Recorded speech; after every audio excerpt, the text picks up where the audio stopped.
Дүние есігін шыр етіп ашқан сәттен бастап қызылшақа нәрестенің адам қатарына қосылып апыл-тапыл жер басып жүруі үшін ананың орны ерекше.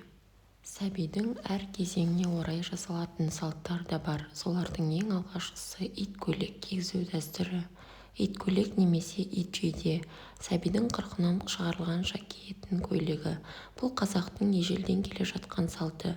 Сәбидің денесіне батпау үшін тігісі сыртына қаратылып, жүрмелеп, іліп қана тігіледі. Кейде оны көп өмір сүрген ата-әжелердің киімінің қалдығынан да тіккен. Бұл әрине өмірге келген сәбиге сол кісілердің жолын беріп ұзақ өмір сүрсін деген ниет. Етегін шеттерін бүкпей, кең, мол, үлкен етіп тігуі нәрестенің жақсы өсіп, жасының ұзақ болуын тілеуден туған. Ит көйлекті баланың кіндік шешесі тігеді.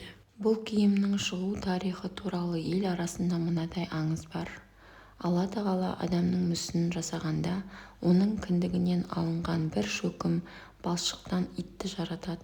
Иттің үнемі адамнан айырылмай қайда барса да иесінің мал-мүлкін қорып, адамға серік болып жүретін себебі сол екен. Кіндік балшығынан жаралған соң, алғашында оның терісі түксіз, жалаңаш болыпты. Адам ата жаралған соң оны 40 күн 40 түн ит күзетіпті. Ібіліс адамға жақын келіп, Алла сені несіне жаратқан, түрің құрсын деп адамның бетіне түкіріп жібереді. Сол сәтте ит адамды қорғап, ібіліске тап береді. Ібіліс итке ашуланып, қаһарын төгеді. Ібілістің қаһары асыл түсіп, ит тоңып өледі. Алла тағала иттің ерлігіне риза болып, оны қайта тірілтіп, денесін жүнін қалың терімен қаптайды. Адамның шаңырағынан мекен береді. Жаңа туған баланы да бәле-жаладан қорғасын деп, ит көйлек кигізіп, ырымдауы содан қалыпты. Сәбиді қырқынан шығарған күні оның ішіне әртүрлі тәттілерді, өрік, мүйіз, қауынғақ, ірімшік, құрт, бауырсақ салып түйіп, ауылдың бір итінің мойнына байлап жіберетін болған. Балалар әлгі тәттілерді алып жемек болып, итті қуалаған.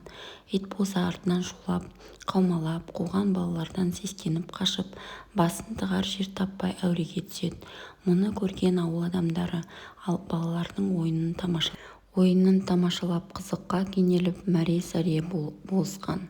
Ақыры итті ұстаған балалар ит көйлекті шешіп алып, ішіндегі тәттілерді алып бөлісіп жеген.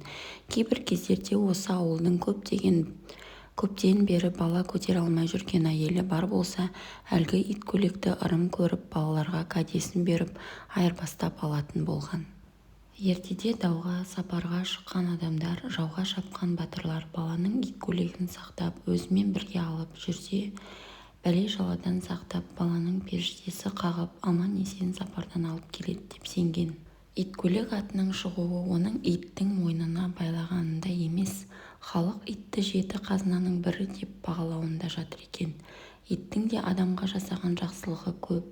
Иесіне адал жануардың достыққа адалдығы, төзімділігі, сатқындыққа бармайтыны секілді жақсы қасиеттерінен жұқсын деп ит көйлек аталса керек. Қазіргі таңда ешкім арнайы өз қолымен ит көйлек тікпейді. Қариялардың теберік көйлегінен де арнайы тікпейді. Барлығы дайын күйде сатылып жатқандықтан сатып алғанды қолай көретін шығар. Дегенмен ит көйлектің артықшылықтарын ескере жүрген абзал. Видео ұнаса, каналыма тіркеліп, комментарий жазуды ұмытпаңыз.